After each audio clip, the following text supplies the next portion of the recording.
MVP of the game. Coming back to football. 2 touchdown passes and ran one in. Chop. Hey! Joggy, joggy, joggy, joggy. You can hold that. Hold up. Touchdown.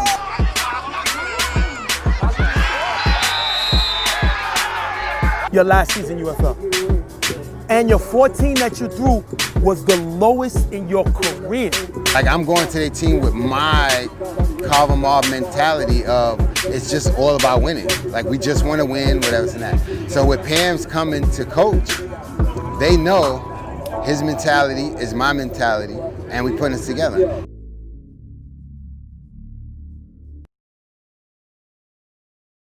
All right, y'all, what's going on? Stephen J, Real Tuff Talk. I have a special treat for you today. I got Mr. UFL, 3-time champion, 1-time championship MVP, Mr. Chuck.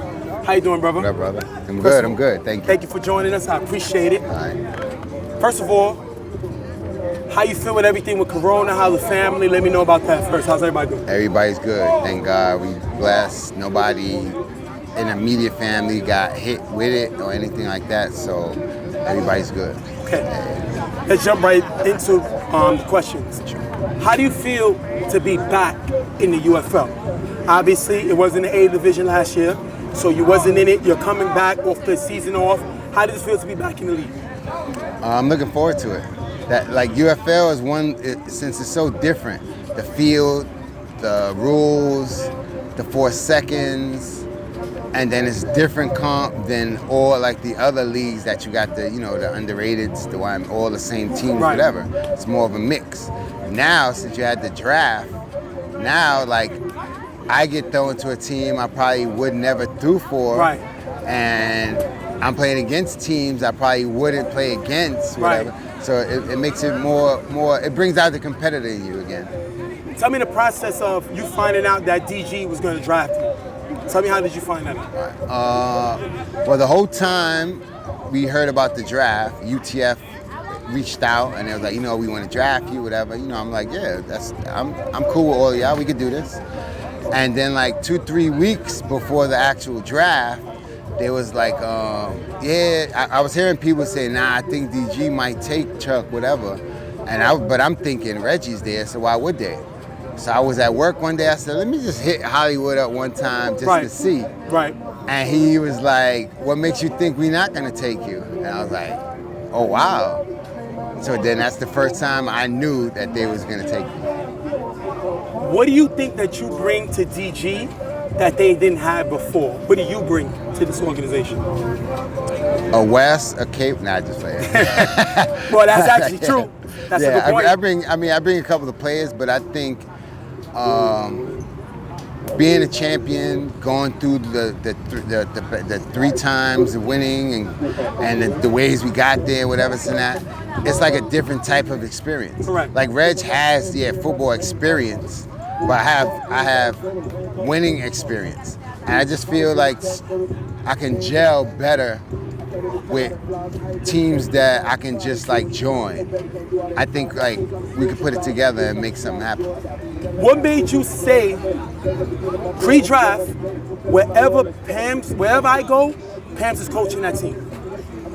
What made you make that's something big to put out there to let everybody know what it is? First of all, it's great that you put it out there, right. But what made you decide to do that? I learn when I go to other teams, right? Say the 99 Problems or whoever this and that. Not taking a shot at none of them teams, whatever, but like their mentality is not the same. So like I'm going to their team with my carve 'em off mentality of it's just all about winning. Like we just want to win, whatever and that. So with Pam's coming to coach, they know his mentality is my mentality, and we put this together. He's gonna keep me accountable for whatever mistakes or whatever how I'm not playing up to par, whatever. Right. And he's gonna just put everybody in position. That's all. What makes y'all think that Hollywood, alpha male, and Pam's alpha male can coexist to run a team? Yeah, I thought about that at first, but we spoke to Hollywood about it. And Hollywood was saying, listen, you the best coach in the game. Right. So it helps me where all I got to do is just play. He's like, I worry about the defense. Me, myself, worry about the offense. And Pam worries about all the intangibles and all the other things that he doesn't have to worry about. He can just play. So he said he's fine with it. He has no problem with it. Let me give you a few names. Ramsey, Corey, Adi, Shannon, Chris, Lou, Fred. All threw more touchdown passes than you your last season UFL. And your 14 that you threw was the lowest in your career. Would we say, is it possible to say we possibly may be seeing a little of a decline? For that season, for sure, because obviously numbers don't lie. Right. So, numbers-wise, numbers was down, whatever, but we was one game away from the championship. Correct. And, not to go through whatever, I just feel if I was there, it would have went differently. Time is what you're talking about, right, it would have went differently. So, yeah, stats, whatever it's in that, to me, is the results. So, with that lowest stats I had, I'm there and we win, we go to another championship, and then who knows what happens. So then you could throw all that out the window. Well, you're right. With all that stats, you won game from the chip. Mm-hmm. You wasn't there. But you had the best defense in the league. True. You had a record-setting defense that year. Yeah. So, I understand you saying that y'all still won, but how much is a quarterback with those numbers, with that defense, how much was the winning for once in your career because of you? And the defense actually carried. That season was definitely the defense, whatever it's not. For me, for that season was more timely touchdowns. Okay. When I scored, when I needed to score, it gave us a 2-touchdown lead or whatever, and now the defense made more plays, whatever it's not, whatever. So it was more like that. Because honestly, you could look at teams over, the stats. Teams got top defenses, and they be 2 and 5. True. You know what I mean? So it's when you score, how you score. I might have 14 touchdowns, but how many was against the good teams? Okay. You know what I mean? Whatever it's in that. So it's really when the points is getting put up. Do you feel that Hollywood put all his chips on the table? Because they let Reggie go, brung you in, and let's get the elephant in the room, the asterisk. He went and got you and Pam's. Don't you think he's taking a shot? If y'all win, they're gonna say Carver won you a chip rather than getting Corey, who didn't win a chip in UFL and win it with them. Do you think he took more of a risk saying that, or opened himself up for controversy with that? I think at the end of the day, they don't care. You can say whatever you want as long as they win the chip. And on the trophy, on the big check, it's gonna say DG, them getters, whatever. Right. But I mean, I get that. But then you can say that about most of the teams. Okay. It's an age draft. So that's true. If Corey goes to a team and brings Brandon and a couple other guys, and then they win it, whatever. Oh, you won with most of the YMM guys. So either way, you're gonna lose as far as that's concerned, whatever. But at the end of the day, nobody really cares as long as they win. What it's going to be like to play with all these new guys that you haven't played with before on this DG's team? What can you expect? What are you expecting going into that type of system? I'm looking forward to it. I like that. It's a new challenge. Yeah, Carver joining any A-League, and I take every season as it's season and we want to win, it's not whatever. But going to a new team, having a regular season to try to put it together, and then hopefully by the playoffs everything is working, whatever. Because if you look at us, right, they go, Chuck, yeah, he's good. Carver, yeah, they score a lot. They got this person, this person, this person. Now I go to them. You just said I had the lowest stats, whatever it's not. Now I go to a new team, new players, whatever, and let's just say I put up way more touchdowns, whatever. So is it, because I'm playing better, whatever it's not? So I'm going to get props regardless. So either way, it's a win-win for me. As long as I get more than 14, and I'm doing better than last year. Let me give you the last question. It's a big question. Okay. You're a 3-time champion, a 1-time championship MVP. You won Offensive Player of the Year. You won Quarterback of the Year. You're the UFL all-time leader in touchdown passes. You're the UFL, your 25 touchdown passes in one season is the most of all time in one season. You're a 6-time All-Star. You've been an All-Star every year in UFL in your 6 seasons. What do you got left to prove, man? What would be the point?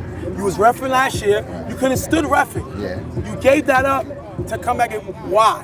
What is there left for you to prove? Especially, and we know what you did in other leagues, but these we actually have the numbers. What else you got to prove? What would be the point? What motivates you? Just being a competitor. The competitor in me, it's really a B, C division, and I'm getting drafted to a team. I didn't choose where I had to go, whatever. So now it's like, I'm gonna take every season, every league. I got something to prove every game, whatever it's not. I'm 46 years old. So all right, the GOAT talk and everything, whatever, oh, you the best, whatever it's not. But now every game I come out, to me, I gotta prove I'm that type player still. And then next week, still. So your league, like you just said, all my stats is low and this and that, whatever, we didn't win it, whatever. I got something to prove. I gotta prove them stats wrong. I gotta prove I still got it. And I gotta prove to DG, they did a great pick in choosing me. So now I got a lot to prove. So that's how I keep going in my career.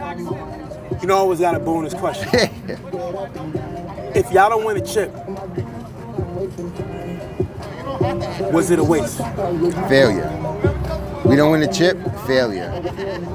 And that's the mindset I'm talking about. We're not going there because DG made the chip. So they can't say, oh, their thing is to make the chip. There's always your thing is to make the chip because now you got a shot to win it. But if we don't win, then it's a waste. They had the second pick. They had a good quarterback. They let him go, pick me up, and they could have got another top A player. So now, it's like you said, all in. Chips is all in. Is win or bust. Is that based solely on your numbers? If you struggle, would they be looked at as they wasted a pick on you when they could have got caught? A guy younger than you, right? A guy coming off of an MVP season, right? But they took you. Right. If you don't win a chip for this team, not only did they waste it or it's a loss to them, is it showing that Chuck cannot win without Carver Mob team? I mean, it could show that, but you know, every game is his own entity. So who knows what happened in that game? You know, so we could lose 35-34, and I doubt people's gonna say, "Oh, Chuck lost the game for the," you know. So it all depends. Now 12-6 and we lose, then yeah, you know, I take the blame and all that comes with it, whatever. But we just gotta wait and see and take it one game at a time. I'm looking forward to each week. Right. I want to see what you say, and then Ghost can have my back. All right, y'all. We're gonna thank this guy, the GOAT, all time in UFL. We don't got to talk about his credentials. We know it. He has a lot of pressure to prove that he still has it. Coming off of, like I said, his worst season. But we're not gonna put that against him because we already seen this man win chips here. 3 chips in a row, never been done in the UFL. He just got a lot to prove with a new team. So we're gonna thank him for being here with us. So thank you again. Thank you for We're gonna having see me. how this season. Definitely. Hopefully we can talk to you on a weekly, periodically during the season on the show. And we'll see. We're gonna thank Chuck, starting quarterback, number 2 pick in the draft to DG. We're gonna see on the site.